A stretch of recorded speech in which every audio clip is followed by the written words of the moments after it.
No success in the world can compensate for failure in the home. That's why Club Wealth was founded, to help driven, successful, and busy real estate agents like you double their business while building a strong, balanced home life.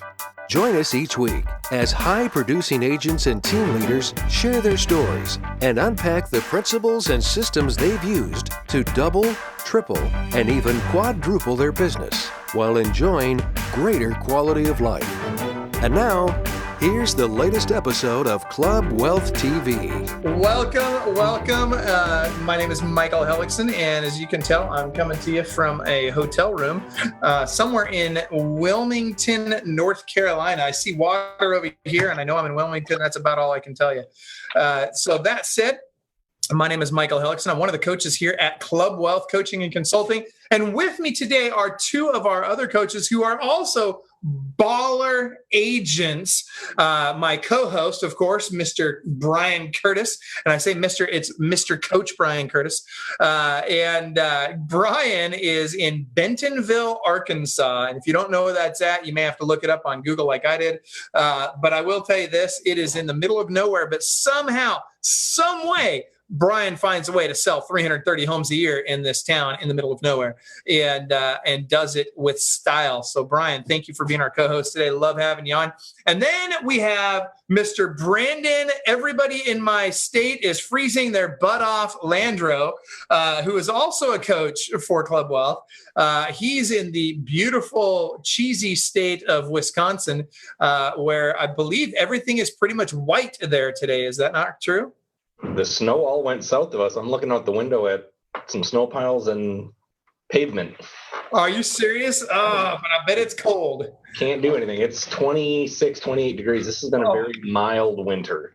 That 26 is mild. That's great. Oh my gosh, that sounds terrible. Don't even zip the coat up at 26. Oh my gosh. Well, Brandon, for those of you that don't know, is also a Club Wealth coach. And Brandon is a baller. So does very well in his brokerage, does really well on his team. About 500 units this year. Is that right? Am I getting that number wrong, right? Somewhere in that number? Yeah, we finished 2018 about 470. Oh my gosh, that's weak. 470. Way to be an underachiever, Brandon.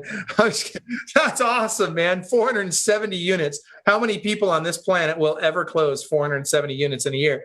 Well, what's really cool about Brandon, there's so many things. The list goes on and on and on. I could tell you, all kinds of things about him that would impress you and that would excite you and get you wanting to learn from him. But let me start with this.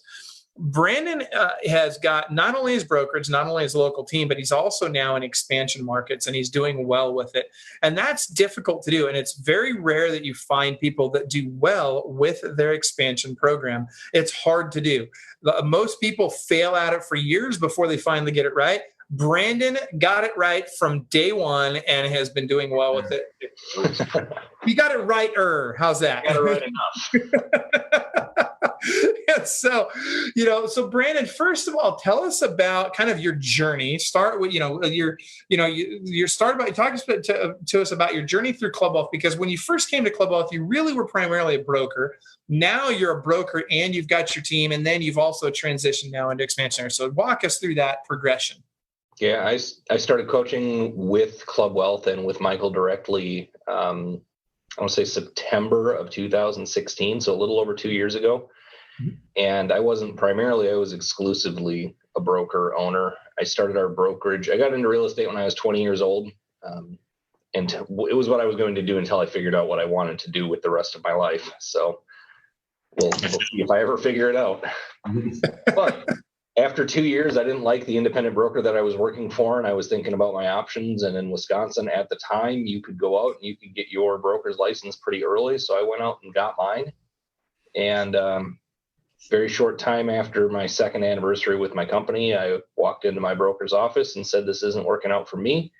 And they wished me well. And little did they know I was driving across town to go to the MLS and sign paperwork. And so at 22, going on 23 years old, we started our own independent brokerage. And that was in 2006. So now I'm been doing that for years and years. I went through one coaching company and nothing against them. I had some growth with that company, but I felt like I definitely plateaued after a little more than a year and took a few months off and realized I got a tremendous amount out of coaching. Again, nothing against the other company. They got me where I was. I was happy with that, but I needed to grow and I needed more. So I started looking around online and found Michael Hellickson and his offer to do a 55-minute strategy session. And I think that turned into about 2 hours with me. And I realized how messed up my business had been for so long and how much opportunity I really had in front of me. So I started coaching with Michael. And after he immediately told me, the brokerage is fantastic. You're doing some excellent production on your own. My wife and I worked together at the time. We were doing over 100 transactions a year just for the two of us. But we were working as much as you would imagine it takes to do that and run a brokerage. And it wasn't what we wanted to do for the rest of our lives. So Michael encouraged me to start a team, and we talk every other week or a couple times a month for 8 or 9 months. And I finally said, you know what, maybe I should start a team. So I did finally listen to Coach Michael, and with my wife's blessing, we started the Jennifer Landro real estate team. So she is kind of the point person on it, and I'm the systems guy in the background, doing the training, doing the systems, organizing the lead routing, organizing lead acquisition, things like that. And 14, 15 months after starting that team, we had about 16 or 17 agents on the team. We were easily pacing to do over 300 deals for the group. And it didn't take too long before one of our agents said that they were leaving. And I was crushed because I really liked her. And she said, well, I love you, but I need to move to Milwaukee. And I said, well, that's terrible, but that's 100 miles away. I'm different MLS, nothing I can do. And then I had my weekly or biweekly call with Michael, and he said, you sound down. I said, yeah, I'm a little down because I'm losing one of my really promising young agents, really have a lot of hope for. But he said, how could you ever lose an agent without talking to me first? I said, well, that doesn't matter. There's no reason to talk to you. She's moving 100 miles away. She's moving to Milwaukee. I told him she's moving to Milwaukee. He said, well, how far is that? 100 miles. He said, that's nothing. That's in your market. I'm like, no, it's not. We called her, we talked to her, we reorganized, and now in my email inbox, I've got the lease paperwork so that we can actually open brick and mortar in Milwaukee. So that's awesome. He is excited about that. And so are the other agents that we have working with us in Milwaukee. So it's a great team. They've already put 6 deals under contract this year, which, I mean, it's the 15th of January. Our internet just unfroze like 3 days ago, so it's not too bad. And by unfroze, you don't mean like electronically. You just mean it was so cold the internet froze. That's Wisconsin. So, well, you skipped over the best part of that story. We were well, not the best part, but one of my favorite parts. I remember that phone call when you had said, oh, well, it's not our market, and I'm like, what are you talking about? Like, you got to do this. And you're like, well, I don't know. She's already canceled her license and she's moved on. And I said, well, does she like you? Yeah. Well, do you like her? Yeah. Well, okay, get her on the phone, like right now. And so Brandon's like, what? Okay. And so he literally gets her on the phone right then and there. And I call and I'm talking to her with Brandon. So we get a 3-way call. And I'm like, hey, do you enjoy being on the team? Yeah, I really loved it. It was hard to move, blah, blah, blah. And you've already moved to a new company, right? Yeah, I already moved to this new company. I said, listen, wouldn't it be great if you could have all the tools, technology, systems, and support that you had in Appleton? Wouldn't it be great if you could have that in Milwaukee with Brandon? Well, yeah, I'd love that, blah, blah, blah, blah.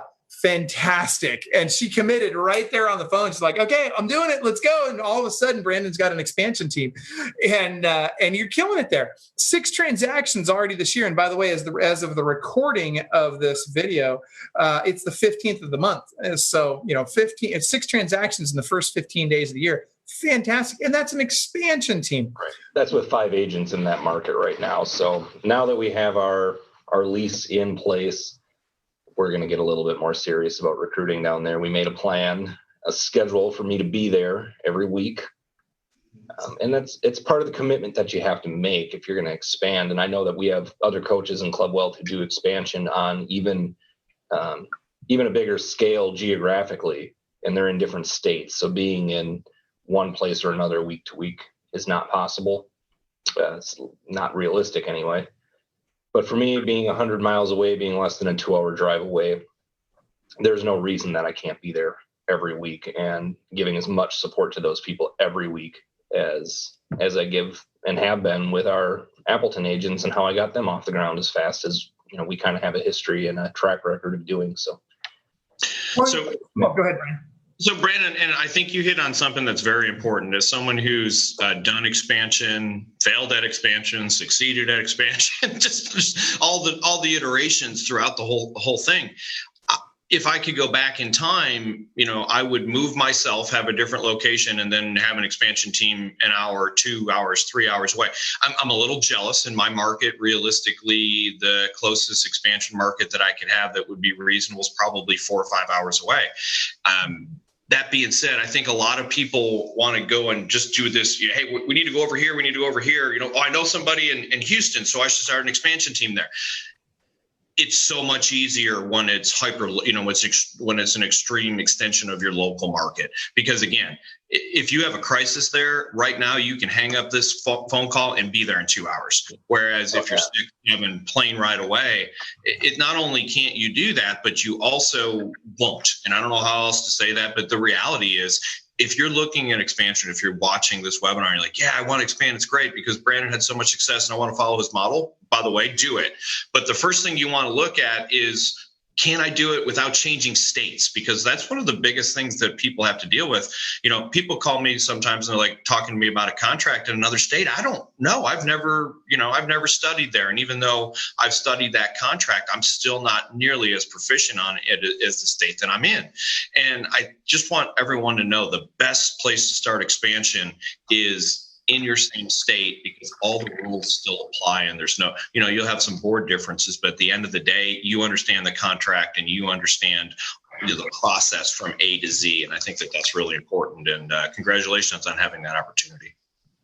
I think also not only for all the reasons you just mentioned, Brian, I 100% agree. It makes it a lot easier if you can drive there versus having to get on a plane there. It's funny, I was listening to Dolph the Roos back in the day. I don't know if you guys remember Dolph the Roos. He was a big investor guru guy. And I was listening to an event he was doing one day, and he says, you never buy an investment property anywhere you can't drive to, for the same reason, right? And so the other thing that came to my mind as you were talking about that, Brandon, do you have an official team leader there now? Or are you really kind of acting as the team leader in that area right now? I think it's a bit of a hybrid. So kind of like a squad leader, and you're being. I think that's more of an accurate depiction for the people that are more familiar with kind of the terms that we use with Club Wealth. A squad leader being somebody like in Appleton, in my current office, I have a couple of squad leaders, just because the number of people, it wasn't fair for me to say, well, come to me with everything, any questions that you have, any problems that you have, because as I get more and more watered down, I just wasn't available as quickly as I needed to be.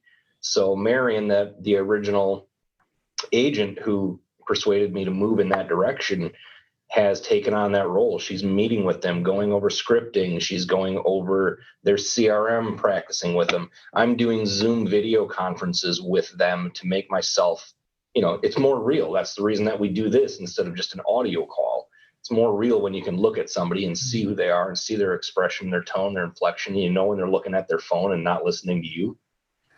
So we've done as much as we can, but Marion has really stepped up into kind of that squad leader role for me, where she's boots on the ground all the time. One of the hardest working 21-year-old I've ever met. It's pretty cool. But to your point, okay, so you've got essentially a squad leader level person in that market.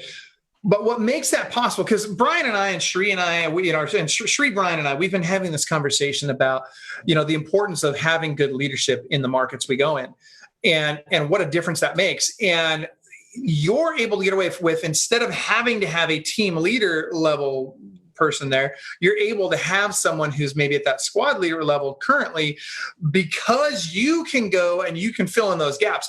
If you were not going there, and this is something you and I have talked about on our coaching calls quite a bit, is the necessity for you to go there on a weekly basis right now to really launch that market properly, to bring the value to the agents and that, on that team, to recruit while you're there, so you're killing multiple birds with one stone, right? So you're there to support the team, but you're also recruiting on those weekly trips. And again, to Brian's point, if you had to get on a plane to do that, chances are you just wouldn't. And I don't know that you can build, and somebody will prove me wrong and whatever, but I have not seen anyone really be as amazing at building a remote expansion team that they have to fly to and had the success with it that you're already having with your team that you can just drive to. I think the allure of starting that expansion team in a market that you have to fly to is usually this kind of the same thing that made me expand to Milwaukee. Your aunt has her real estate license and she's always been a mediocre real estate agent, but you think, man, I could really help her and I could build something around her.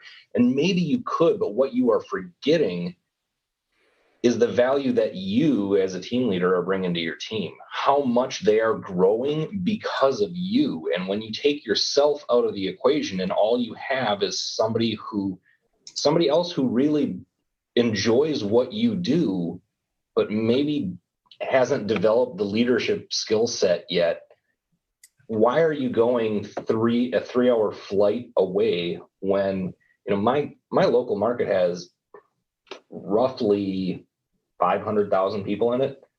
Milwaukee has 26% of the people that live in my state live in Milwaukee Metro.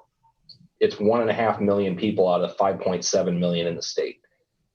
The prices are higher. The people are all there. The inventory is there. The agents there have different issues than the agents in our market, but it's still relatable because I know where it is. I know I've been there. I understand the areas, and they're getting that benefit from me that our Appleton, Green Bay agents are getting from us here.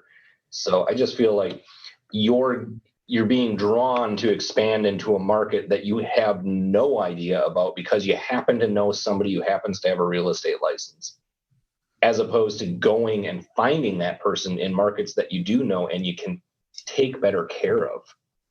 Yeah, it's interesting you say that because I think as agents, I don't know if you guys do this, Brian and Brandon, but I certainly do. I have to fight myself to not do this.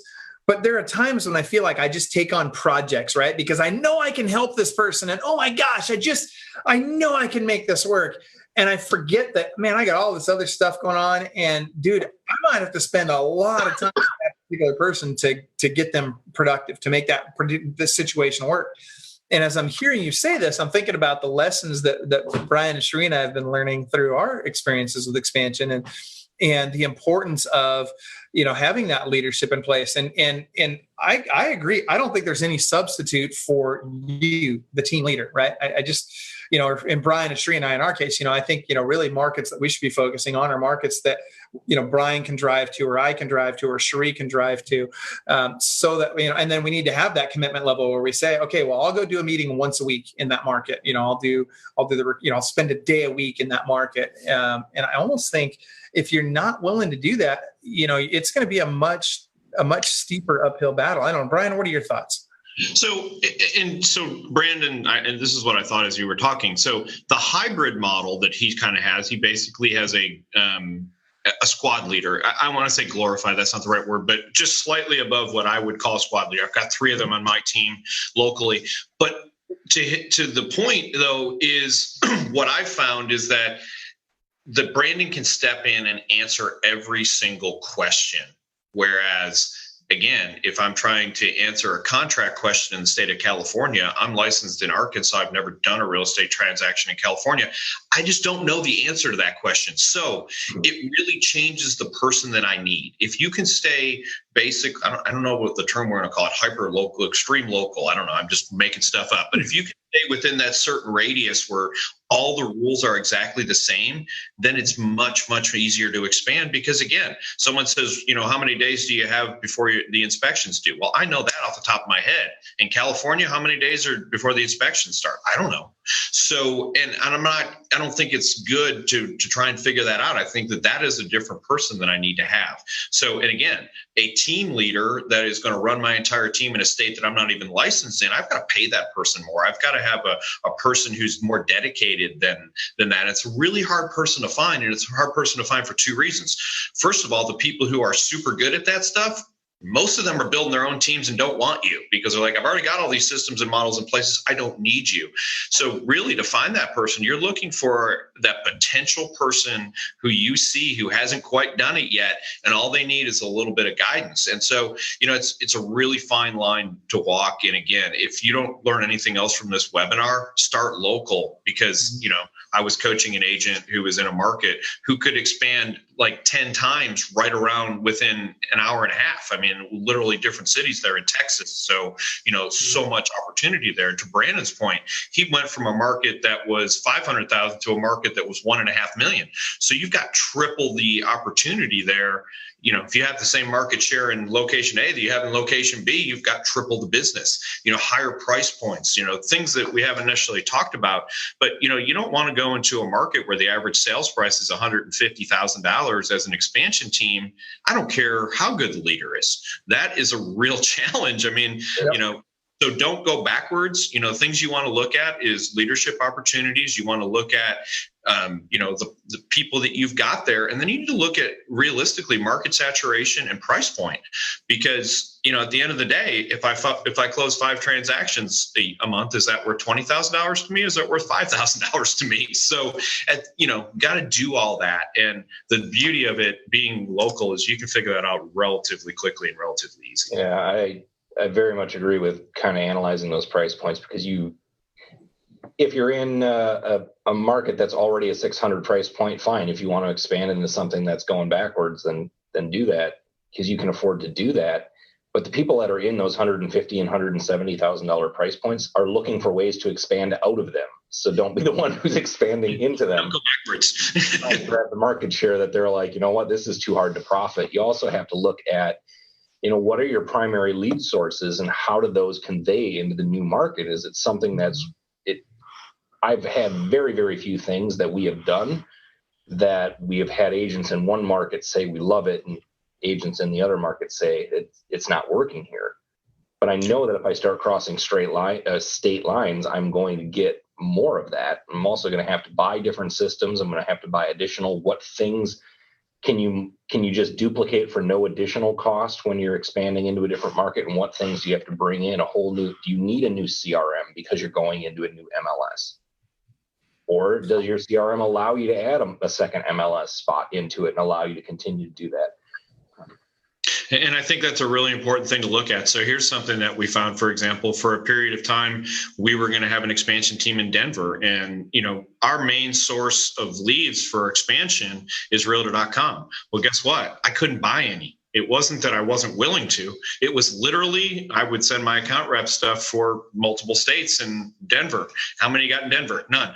So, that's a reality too. If you're going to go into a different market and you're a Zillow guy, a realtor.com guy, Ylopo, whatever, Sync, whatever it is that you're using, you better make sure that you can go in there and buy leads if that's your model. That's our model. We buy leads, we prospect, but ultimately, if I can't buy any leads, and that's what I'm promising my team, I need to do that research before I join the MLS and do all this other stuff. So, definitely look at that. Just because you can buy leads in your local market doesn't mean that you can buy them in a different market. There's different demands and different price points of those leads too. So when you sit down and figure out ROI, so you're paying $50 a lead in location A, and all of a sudden you're paying, $95 a lead in location B. The average sales price is the same. So right there, all those things are really important to look at to make sure that you're not just going, headlong into something without having any opportunity to know what's going to happen. Sounds like you're talking about running a business like an actual business. I think that's probably a good idea, right? It's funny, and I'm laughing because a lot of people just don't think of that, but it's important. The other thing, and you guys kind of touched on this a little bit, and it's important, and I hope everybody that's watching right now listens very carefully to this. You guys, when you expand into another market, you got to remember to continue to do business in the market you're in, right? Because that market is feeding the other market. And for most of the people watching this, when you expand into your first area, you're going to lose some freaking money. You're not going to go make money there instantly. You're going to have a period of time where you're feeding that with money out of your other market. It's really important to be aware of this. And it's really, really important that you continue to do a really good job with your local team, keep them inspired and motivated, and help them be successful as well. Furthermore, another thing that I'm seeing that's working really well is when somebody starts in one market, right? So they start, it doesn't matter whether it's, they must start in market A, and that's where their team is, and they build this team, they do really well there.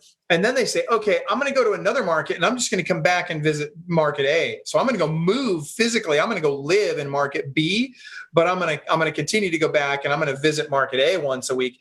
That's actually really a lot easier than doing it the other way around if you're willing to move, which most people aren't. But if you are willing to move, or maybe you're even desirous to move, that's a great way to do it for two reasons. Number one, because you've got the leadership in place where you were in market A to make up for you being gone. You've got squad leaders in place. You've got staff in place. You've got all the people there that you need to keep things working well before you make that move to market B. When you go into market B, now you're there, and it takes somebody with high energy and that's really focused and game on to make that happen and to grow that market. And who better than you? So I don't know. What do you think, guys? If you're willing to do it, yeah. I'm married and I've got kids in school, so it was never happening for me. But I think that's 100%. See how it would be easier to make that leap. But I think the more important topic that you touched on there is don't start a team if you don't have cash in the bank. Do not start. Anybody can go onto Fiverr and get that same 3-house logo made for $5. But that does not make a team. You need resources. And that resource, I was having this conversation with my wife at lunch yesterday. I said, the biggest expense that we have for us as a team, for us is leads, because we buy a lot of leads. The second biggest expense, and I don't know if this ever even really occurred to her directly, but the second biggest expense of our team is me stepping out of production. Mm-hmm. And I had to do it to be able to support the number of agents that we did.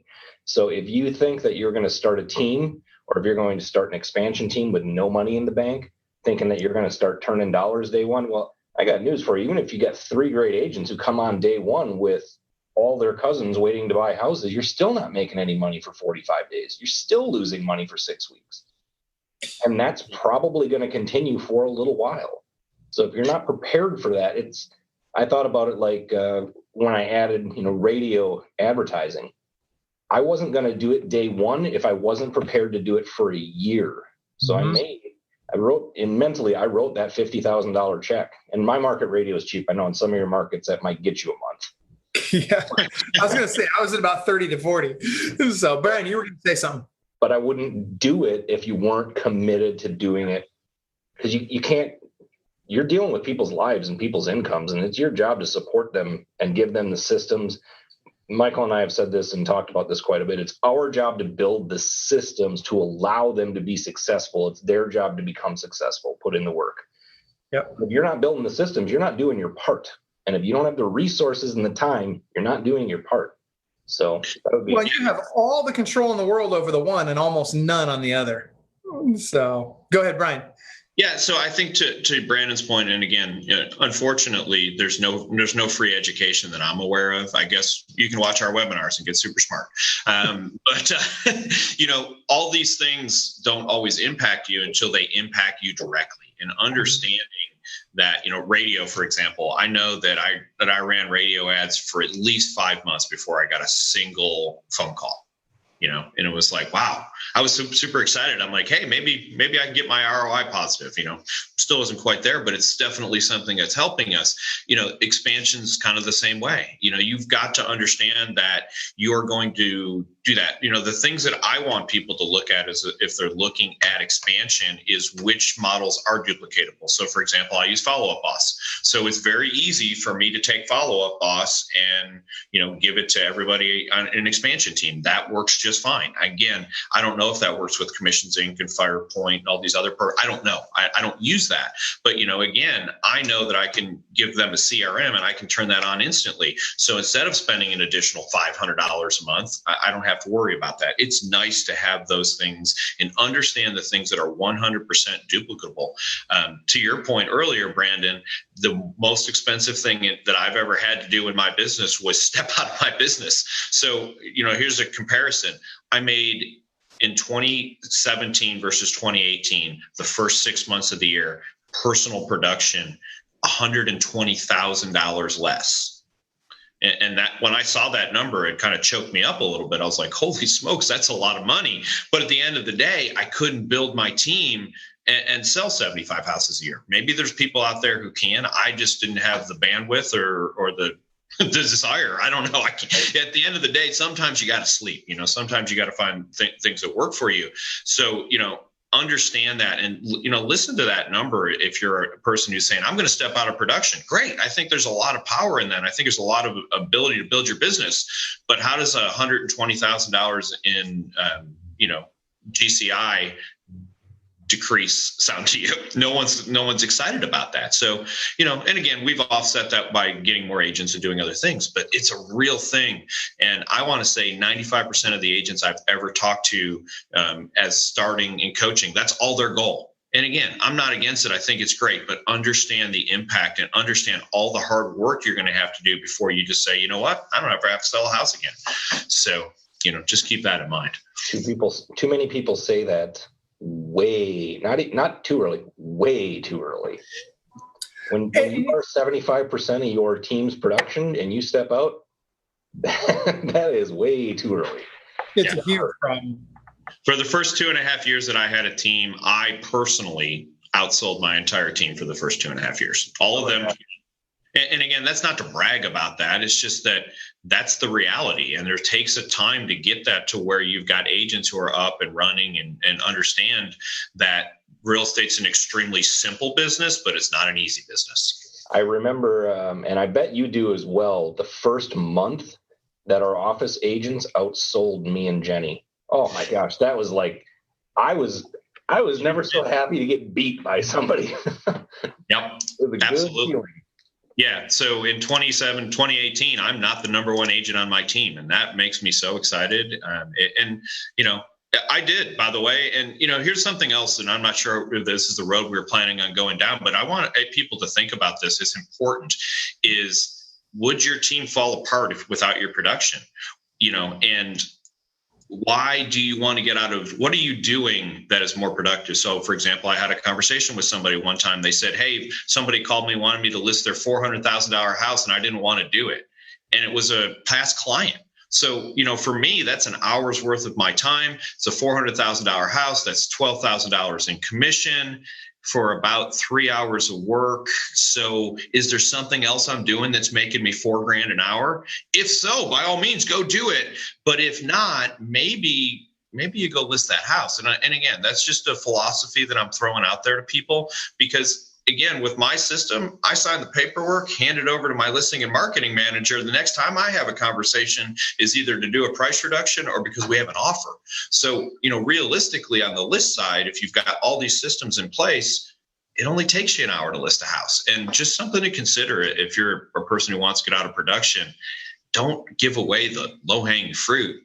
So is kind of where I'm at on that. It only takes you a small amount of your time, but what you are, and I absolutely hate the analogy of real estate agents getting compared to doctors, because they went to school for a whole lot longer than me, and most of them are a whole lot smarter than me.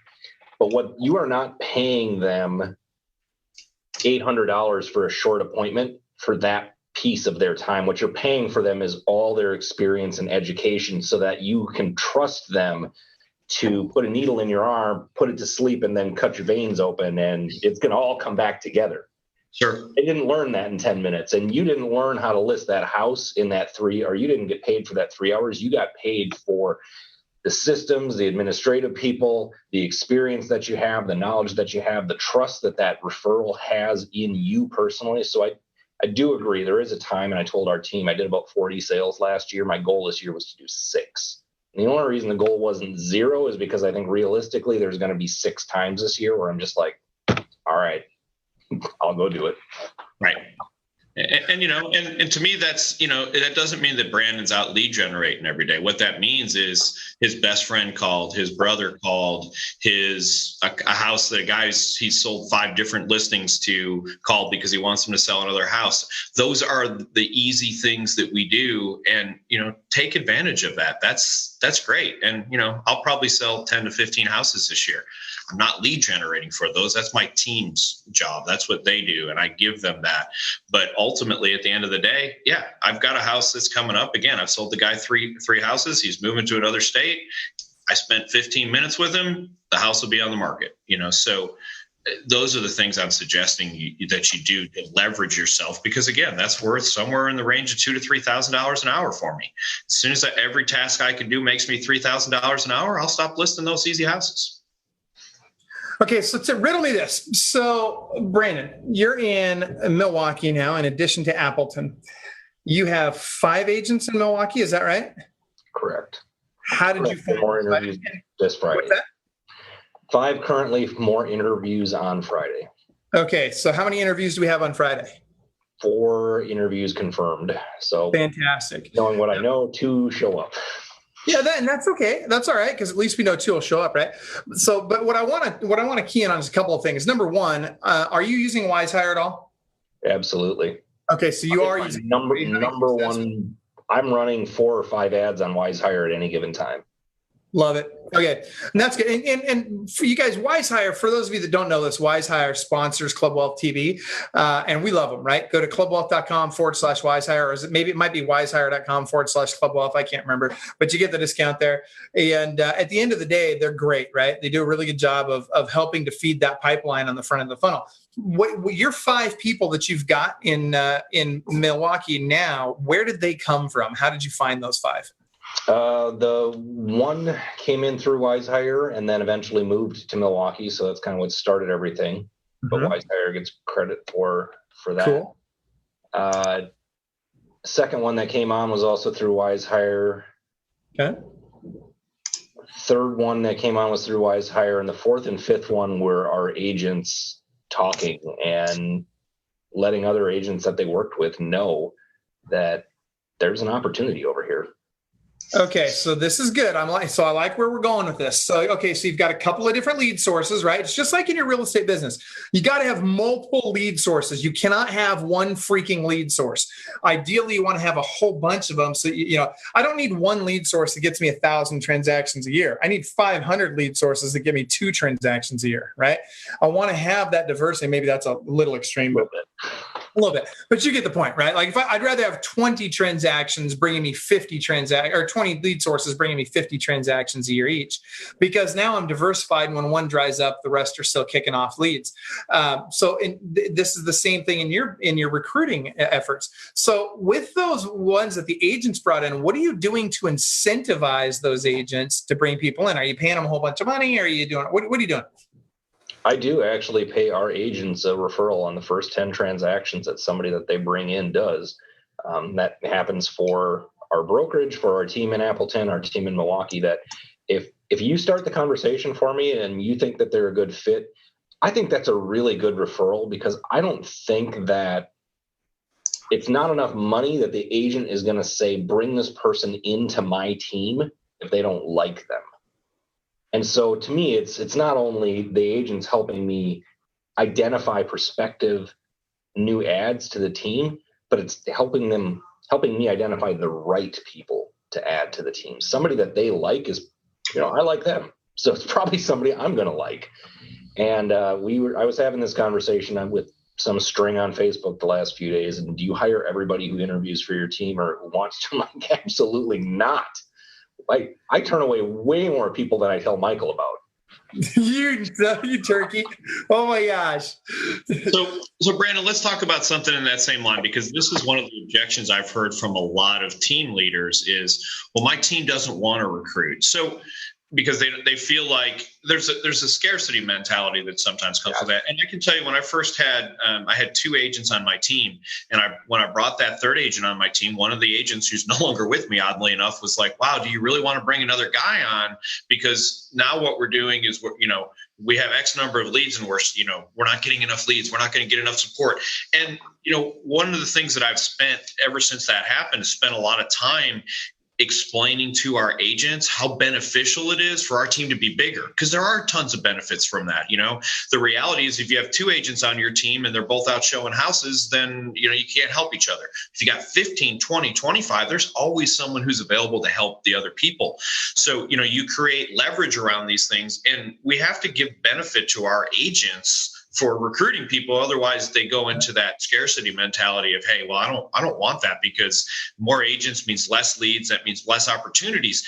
It's actually not true, because the truth of the matter is, the more transactions we do, the more likely HomeLight sends me more leads now. Effective Agent sends me more leads now. Zome sends me. Anybody I sign up with goes, wow, you guys did 300, 400, 500 transactions versus you guys did 10 transactions last year. They're not excited about that. And there's not the synergy that's created. So if agents don't understand that on your team, make sure you're explaining to them it's not just the money you're going to pay them, but it will literally help them if we work together. And that's, how have you gone about that? Have you done similar things? I absolutely agree, because it's all sorts of different pieces that go into that. But they have to know, and trust that I'm never going to let the lead generation just plateau and keep piling on agents. I'm not going to operate like that. There's always going to be an abundance. When they get to the point where they are working all of the leads, they're claiming them as fast as they should be, they're calling them, they're going through their cycle of follow-ups that they should be, then I'm going to get more leads, because they're going to be closing more deals. I'm going to throw more at that. When they're getting to the point where they're only claiming a lead in 3 minutes and they're only calling it once the first day, to me, that just says, well, there's too much there. Time to hire more agents. They can't keep up in the way that we want. But they know that I absolutely preach to them, and I make it crystal clear that when I stepped out of production, my only purpose in my working life is to make them build systems for them to be successful. So anything that's contrary to that, I won't do it. If I figure out it's contrary to that, I'll stop doing it. And I'm going to continue to find new ways that I can help them improve their business. We're hiring a showing assistant for the team, because we need people. We have people who are reaching out to our internal Facebook group saying, can somebody pick up this shift so that I can go and show these houses? Or can somebody go and show these houses so I can go to a home inspection? I'm like, guys, why don't we just get somebody with a license who doesn't care to go out and show houses, but make themselves available to everybody, so that we have more opportunity, because our agents are busy, because we buy a lot of leads. And if anybody is out there, and well, there is going to be somebody out there right now thinking that's all they do is buy leads and that's how they make it all work. I am absolutely not against buying leads. I think the real estate agents who think, oh, buying leads online is dumb, it's bad business, I won't ever do it. I run it like a business. There's a cost of customer acquisition, and there's a return on my investment. When those things are in harmony and those things are working well together, I'm going to keep doing it. McDonald's didn't just sell hamburgers to the people that they knew. They advertised. They sold them to everybody. If you want to grow, you got to advertise. You got to pay to acquire customers. So that's what we did, and we do a lot of it. Absolutely. One of the things too that you talked about, and sorry, Dan, Coach Dan Balter just walked in. Check it out. Say hi to Dan. Woo! All right. So that said, when you talk about growth and you talk about, okay, when we add more agents, how does that impact the other agents already on the team?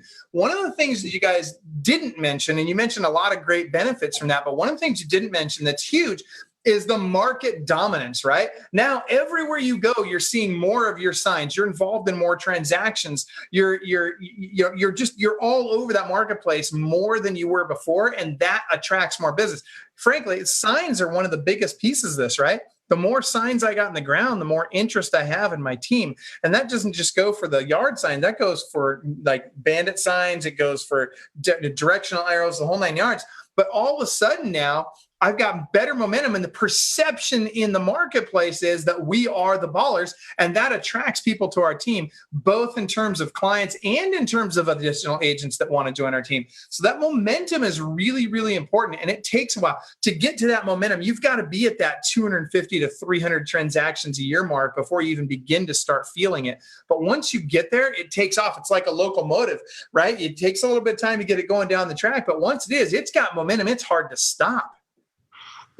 I absolutely agree. And I think there are agents in our structure. We have team leads, listing agents, we have buyers agents, we have transaction coordinators. So we have agents who are exclusively working with buyers. And I always just let them know, in your first year in real estate, or if you're an agent who's not producing at a high level, on an average year, you're going to list 2 or 3 houses. I don't care if that's at 100% or if you find a brokerage that'll pay you 200%. It's not enough money to live on. Yep. You're not going to find a brokerage who'll pay you 200%. You guys won't do that? Come on. Let me know.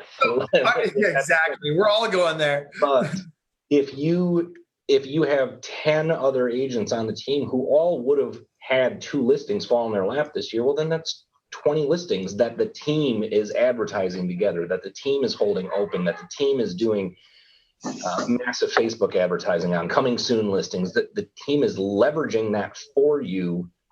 And in our case, we're paying them a referral on those leads, even though all they ever have to do is kind of give us a name, and we go and take care of everything else, and they're getting paid when the thing closes.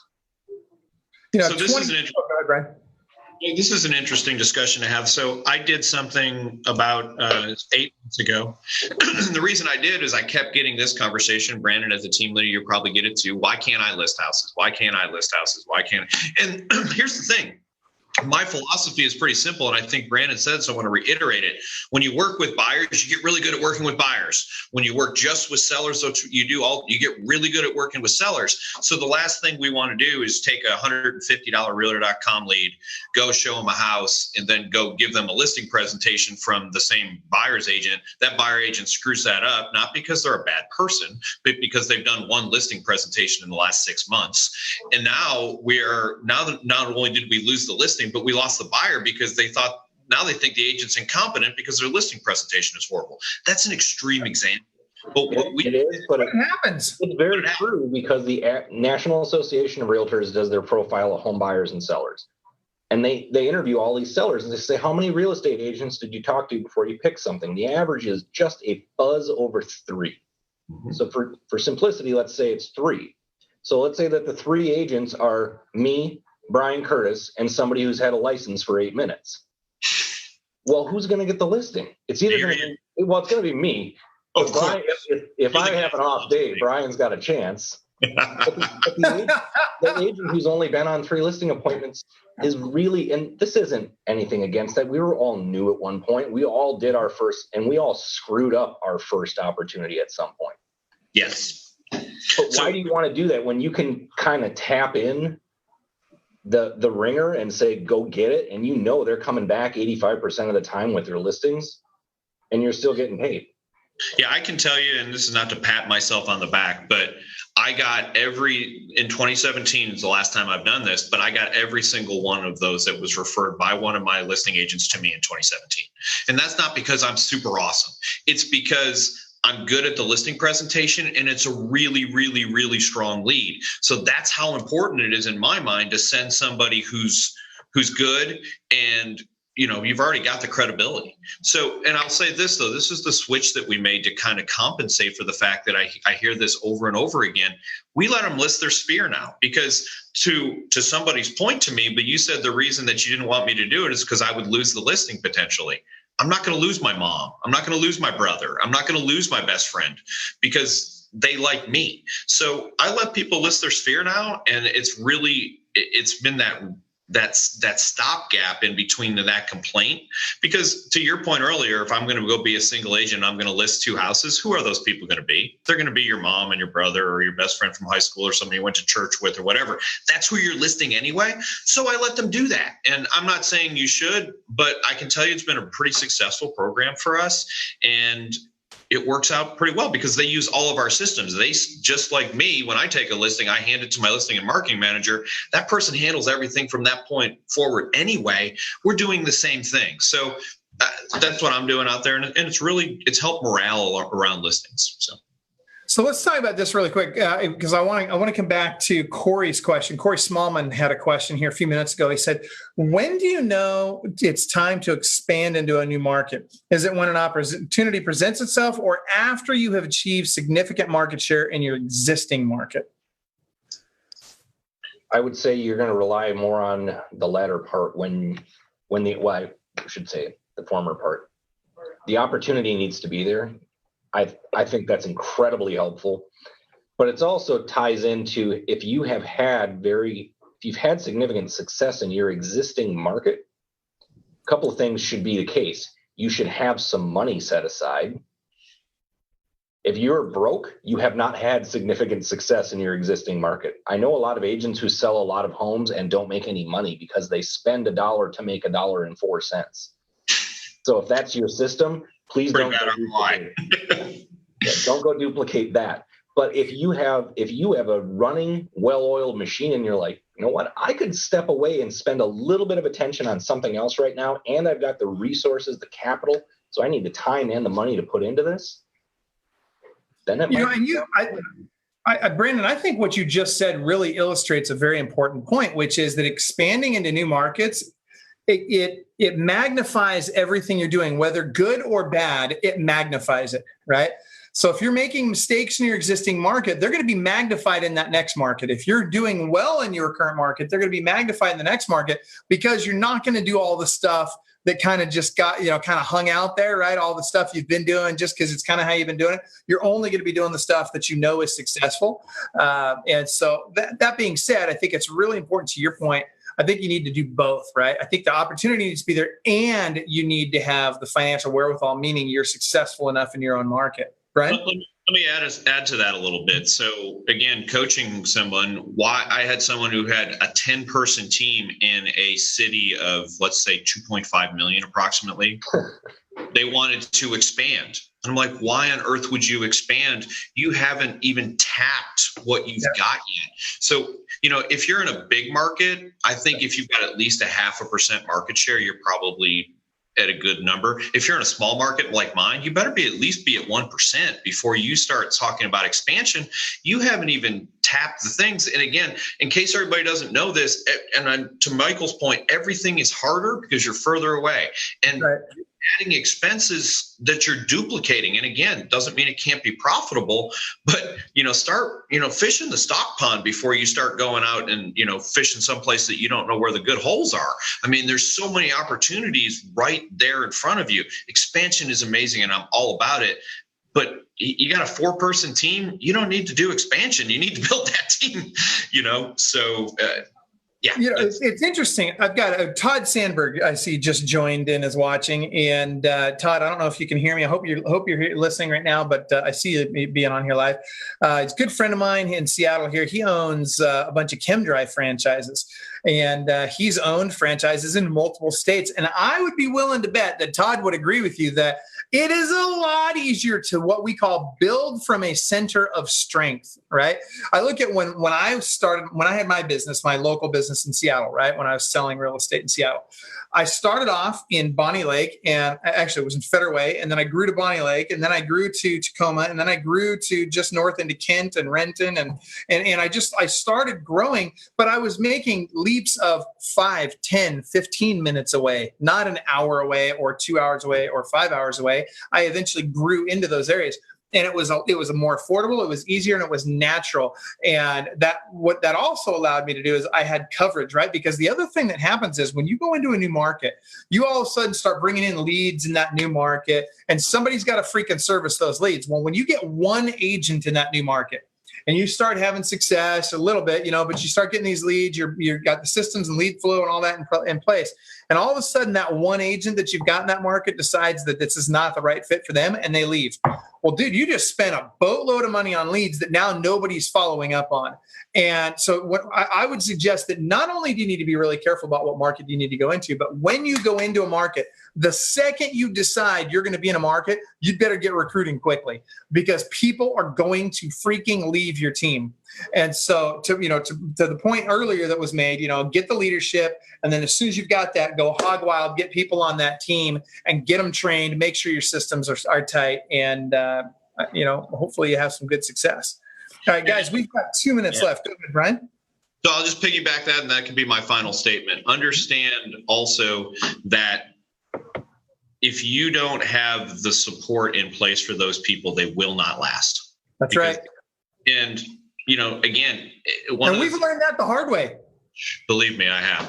That which seems simplistic is not necessarily simplistic in expansion. So understand that you need to know the cost of leads. Here's another mistake in case anyone's lead. You will probably not be successful simply buying pay-per-click leads in an expansion market.